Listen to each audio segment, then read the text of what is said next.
মফিজুল ভাই এটাকে গিফট হিসাবে দিয়েছেন। এটা হচ্ছে 11 শাহী ম্যাঙ্গো। এটা সম্পর্কে মফিজুল ভাইয়ের কাছ থেকে আমরা বিস্তারিত জানবো, এর চাষ পদ্ধতিও জানবো এবং হচ্ছে যে কেমন ফলন, কেমন খেতে। মফিজুল ভাই খেয়েছেন আগে, তো মফিজুল ভাইকে বলবো যে এটা সম্পর্কে কিছু বলেন। এটা 11 শাহী ম্যাঙ্গো। হ্যাঁ, আমি আগে বলি, আমি কিন্তু সাদিয়া নার্সারির পক্ষ থেকে মানে আজকের দাদার চ্যানেলে বলছি, এটা 11 শাহী ম্যাঙ্গো আমার একটা প্রিয় আম, মানে খুবই প্রিয়। আর আশা করি আগামী দিন এটা মার্কেটে জনপ্রিয় হতে পারে। আর এটা একবারই হয় নাকি? আর এটা আমার তো প্রচুর মাদার গাছ, আমের কিন্তু বিরাট ট্রিটমেন্ট করতে হয় না। আমরা যেমন বাচ্চা মানুষ করি, যে বাচ্চাটাকে বেশি আদর দিই সে কিন্তু বাদর হয়ে যায়। আমরা মনে করি যে একটা গাছ বসিয়ে অতিরিক্ত খাবার দিলে তাড়াতাড়ি বড় হবে, অতিরিক্ত যত্ন করলে বিরাট ভালো হবে।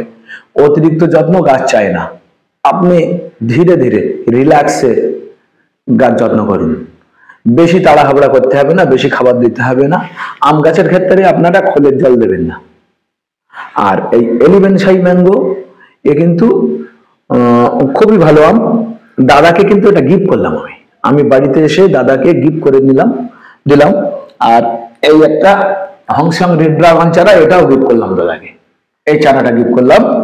ধন্যবাদ এই জন্য মফিজুল ভাইকে, এত কষ্ট করে এসেছেন, নিয়ে এসেছেন। দাদাকে আমি 11 শাহী ম্যাঙ্গোর চারা রেডি হলে গিফট করবো একটা।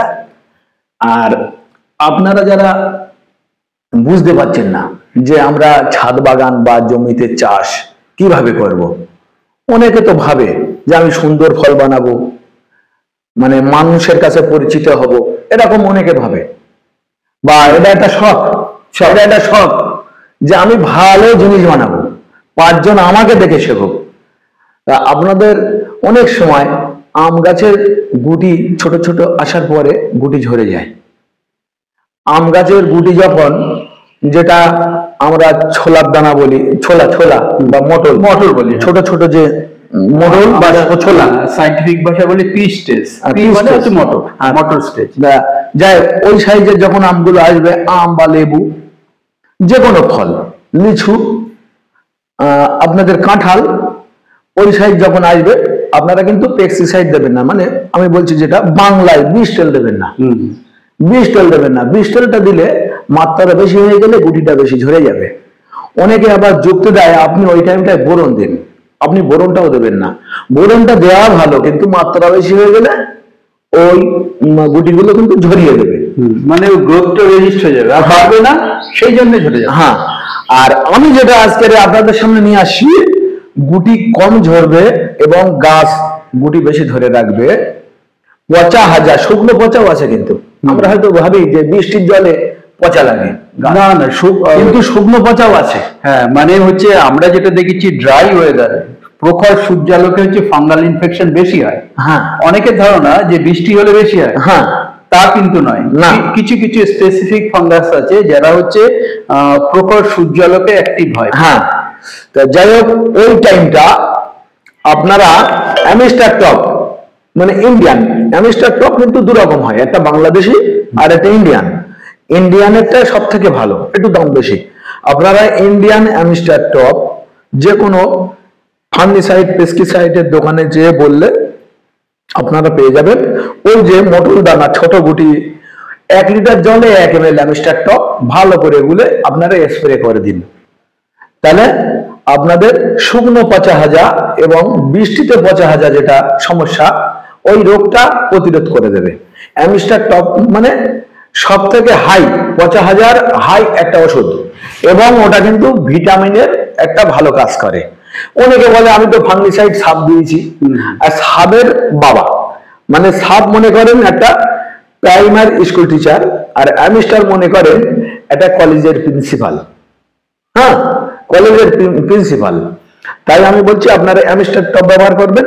আর এই রকম ধরনের চারা গাছ যখন বসাবেন, আপনারা, অনেকের এঁটেল মাটি থাকতে পারে বা অনেকের দোআঁশ মাটি থাকতে পারে, যখন এঁটেল মাটিতে বসাবেন আপনারা 30% গোবর সার নেবেন। গোবর সারটা যেন কাঁচা না হয়, পুরো রোদ্দুরে শুকিয়ে একদম ধুলো করে নেবেন, প্রয়োজনে চালন দিয়ে চেলে নেবেন, বালি চালা চালন আছে না, চালন দিয়ে চেলে নিয়ে আপনারা 30% গোবর সার এবং 70% মাটি ভালো করে মিক্সার করে এই চারাটা আমি ধরো 15 ইঞ্চি বা 20 ইঞ্চি টবে বসালাম, বসিয়ে দিলাম।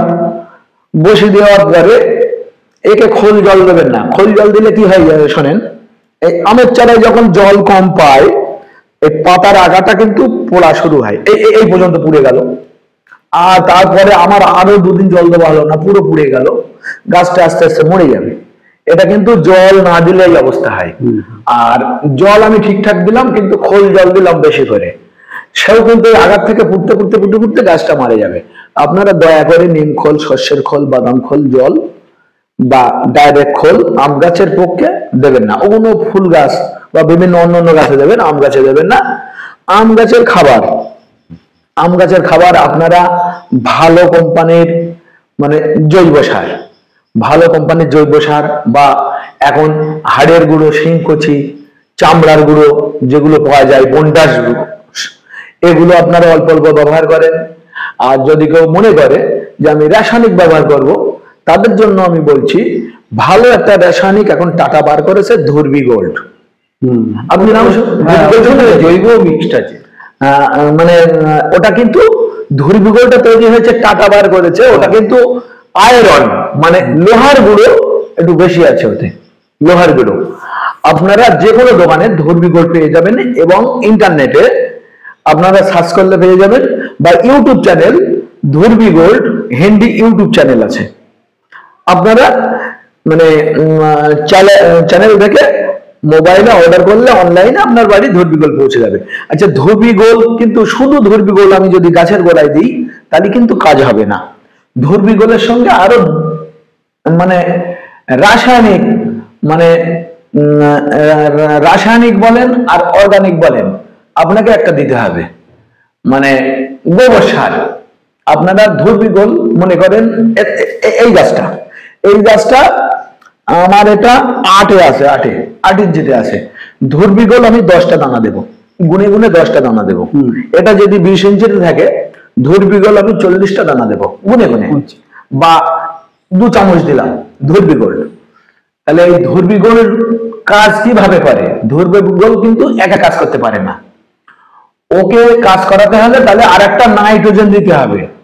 সব থেকে ভালো নাইট্রোজেন হলো গোবর সার। নাইট্রোজেনের মধ্যে ভালো নাইট্রোজেন গোবর সার, আকাশের বৃষ্টি, এবং রাসায়নিক দিক দিয়ে যদি আমি নাইট্রোজেন বিচার করি তাহলে কিন্তু 20-20 সার এবং ডিএপি সার, এটা কিন্তু নাইট্রোজেন বেশি থাকে, পটাশের ভাগ কম থাকে। তাহলে আমি ধর্বি গোল্ড যখন ইউজ করব 4 চামচের 2 চামচ একটা গাছের গোড়ায়, তখন কিন্তু আমি মানে গোবর সার যদি দেই, আমি অর্গানিক দিক দিয়েই আগে যাই। মানুষ কিন্তু এখন রাসায়নিক পছন্দ করে না, অর্গানিক দিক দিয়ে যাই। তখন কিন্তু আমি মানে 2 চামচ যদি ধর্বি গোল্ড দিই, অন্তত 10 চামচ, সেই একই মাপের চামচের 10 চামচ আমি গোবর সারটা নেব, নিয়ে গোবর সার আর ধর্বি গোল্ড মিক্সার করে গাছের গোড়ায় দিলাম। তাহলে কিন্তু গাছটা পরিপূর্ণ খাবার পাবে, পরিপূর্ণ বড় হয়ে উঠবে। আর অনেকে গোবর সার বলছে, দাদা আমার এমনই জায়গা বাড়ি, আমি গোবর সারটা কালেকশন করতে পারছি না। অনেকে এরকম হয়, কলকাতায় পৌরসভার মধ্যে বাস করে, তারা পাচ্ছে না।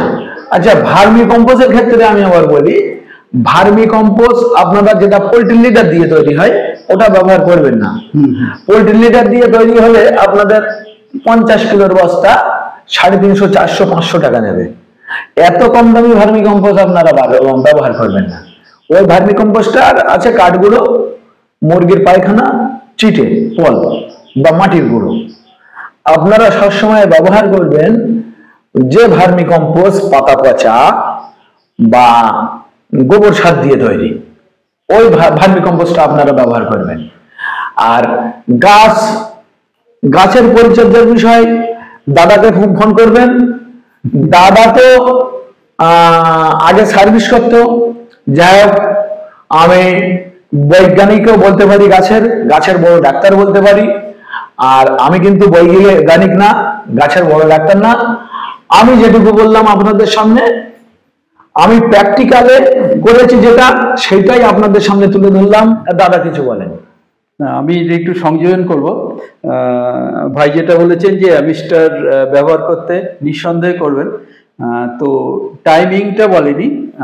যে কোনো ফাঙ্গিসাইড ব্যবহার করার নিয়ম হচ্ছে যখন টেম্পারেচার লো থাকবে, সেটা সকালের দিকে হতে পারে, বিকেলের দিকে হতে পারে।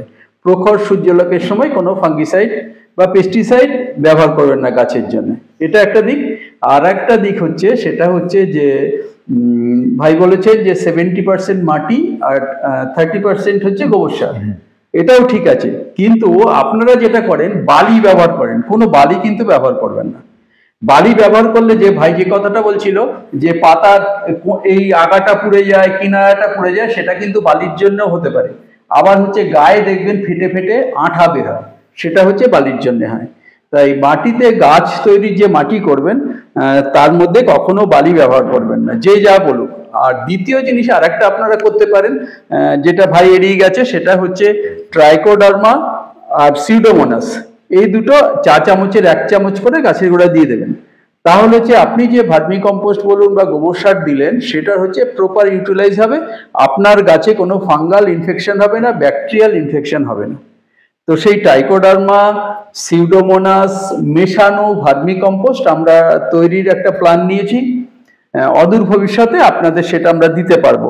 তো কারণ আপনারা ট্রাইকোডার্মা বা সিউডোমোনাস সবসময় বাজারে পাবেন না, বা কম পরিমাণে পাবেন না, সেই জন্য আমরা একটা নির্দিষ্ট পরিমাণে মিশিয়ে এই ট্রাইকোডার্মা সিউডোমোনাস মিশ্রিত ভার্মি কম্পোস্ট বাজারে আনার চেষ্টা করব।